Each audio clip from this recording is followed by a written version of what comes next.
দীর্ঘদিন সংস্কার বা খনন না করায় ময়লার ভাগাড়ে পরিণত হয়েছে রংপুরের শ্যামাসুন্দরী খাল। আর এতে দুর্গন্ধ আর মশায় অতিষ্ঠ নগরবাসী।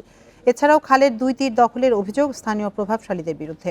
বরাদ্দ না থাকায় এটি সংস্কার সম্ভব হচ্ছে না, দাবি সিটি কর্পোরেশনের।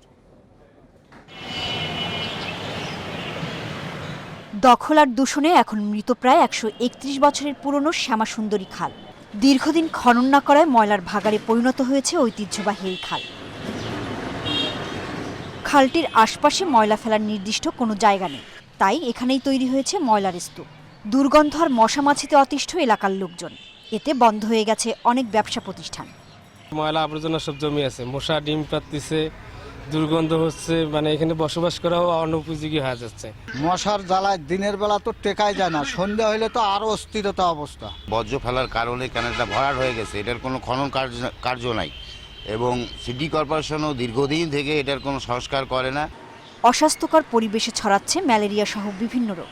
স্থানীয়দের সচেতন হওয়ার পরামর্শ দিচ্ছেন চিকিৎসকরা।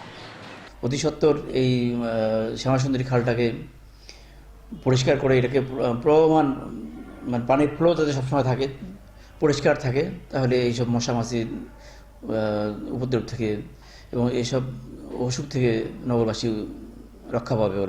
মশার উপদ্রব কমাতে স্প্রে করছে সিটি কর্পোরেশন। খাল খননে উদ্যোগের কথা জানিয়েছেন এই কর্মকর্তা।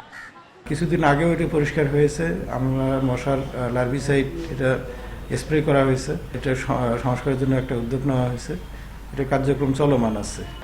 12 কিলোমিটার দৈর্ঘ্যের শ্যামাসুন্দরী খালের 2 পাশেই দখলের অভিযোগ রয়েছে প্রভাবশালীদের বিরুদ্ধে। Independent news desk. এ বিষয়ে আরো জানাতে এবার রংপুর থেকে আমাদের সাথে যুক্ত হচ্ছেন সহকর্মী নজরুল ইসলাম। নজরুল, শ্যামাসুন্দরী খাল সংস্কারের বিষয়ে সিটি কর্পোরেশন কি বলছে? দেখুন, আসলে 1890 সালে কিন্তু এই শ্যামাসুন্দরী খাল যখন খনন করার যে উদ্যোগ নেওয়া হয়, তাতে যেটি উদ্বোধন করা হয়, তারপর থেকে কিন্তু কয়েক দফা কিন্তু এই শ্যামাসুন্দরী খালের যে অর্থাৎ পরিষ্কার এবং খননের যে বিষয়টি, এটি কিন্তু করার কথা বলে কিন্তু বিভিন্ন মেয়র যারা সিটি কর্পোরেশনের যারা নির্বাহী রয়েছেন এবং যারা অর্থাৎ পৌরসভার চেয়ারম্যান রয়েছেন, তারা কিন্তু করার উদ্যোগের কথা বলে কিন্তু ভোট এবং বিভিন্নভাবে মানুষকে আশ্বস্ত করার পরে কিন্তু করছিল। কিন্তু ইতিমধ্যে আমরা যেটা দেখতে পেরেছি যে শ্যামাসুন্দরী খালে কিন্তু পুরো রংপুর শহরের অর্থাৎ নগরের যত ময়লা আবর্জনা এসে কিন্তু ভরে গেছে, তারা কিন্তু ফেলাচ্ছে এই শ্যামাসুন্দরী খালে।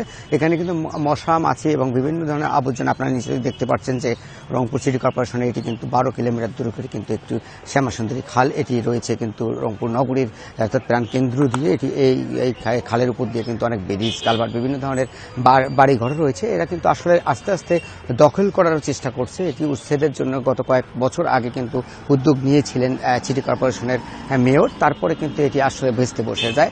এরপর থেকে কিন্তু আর কখনো এটার উদ্যোগ নেওয়া হয়নি যে দখল মুক্ত করার জন্য। সাধারণ মানুষের যে দাবি রয়েছে যে এই শ্যামাসুন্দরী খালের কারণে অর্থাৎ ময়লা আবর্জনার কারণে মশামাছির জন্য তারা ব্যবসা প্রতিষ্ঠান কিংবা ঘরে থাকতে পারছে না, দিনের বেলায় মশারি খাটে কিংবা তাতে মশার কয়েল জ্বালিয়ে তারা ঘুমাবার চেষ্টা করেন, এটি আসলে বলা হচ্ছে। আর গন্ধের যে বিষয়টি বলা হচ্ছে যে আসলে শ্যামাসুন্দরী খালের যে পানিটি রয়েছে, আপনি নিশ্চয়ই দেখতে পাচ্ছেন যে ময়লার কারণে এটা কিন্তু আসলে দুর্গন্ধ ছড়িয়ে দিচ্ছে। এই দুর্গন্ধের কারণে বিভিন্ন রোগে অর্থাৎ বিভিন্ন মানুষ যারা রোগে আক্রান্ত হচ্ছে, এটি আসলে তাদের দাবি রয়েছে, এটি আসলে বলা হচ্ছে। তবে চিকিৎসকের পরামর্শ অনুযায়ী যেটা বলা হচ্ছে যে শ্যামাসুন্দরী খালের আশপাশে যেসব বাড়িঘর রয়েছে, তারা অবশ্যই সতর্কতাভাবে তারা থাকবেন এবং সবসময় স্প্রে করে থাকবেন, এটি কিন্তু আসলে বলা হচ্ছে। তবে শ্যামাসুন্দরী খাল নিয়ে কিন্তু কয়েক দফা আমরা দেখেছি যে মিছিলও হয়েছে, বিভিন্ন লোক আন্দোলনও করেছে যে এই খালটি খনন করার জন্য। এখন পর্যন্ত কিন্তু খালটি যে খনন করবে এটি কিন্তু কোনো উদ্যোগ নেওয়া হয়নি। তবে সিটি কর্পোরেশন যেটা বলছেন যে আগামীতে কিছু বরাদ্দ আসলেই তারা এই খননের যে চেষ্টা এটি আসলে করে যাবে। আসলে এটি আসলে করবে কিনা এটি সিটি কর্পোরেশনের একবারেই একান্তই বিষয়। এই কারণেই কিন্তু এই শ্যামাসুন্দরী খালের যে বিষয়টি আপনি লক্ষ্য করছেন, এই শ্যামাসুন্দরী খালের যে ময়লা আবর্জনা এর কারণে কিন্তু অনেক লোক কিন্তু তারা ভোগান্তিতে শিকার হচ্ছে। রংপুর থেকে জানাচ্ছিলেন সহকর্মী নজরুল ইসলাম।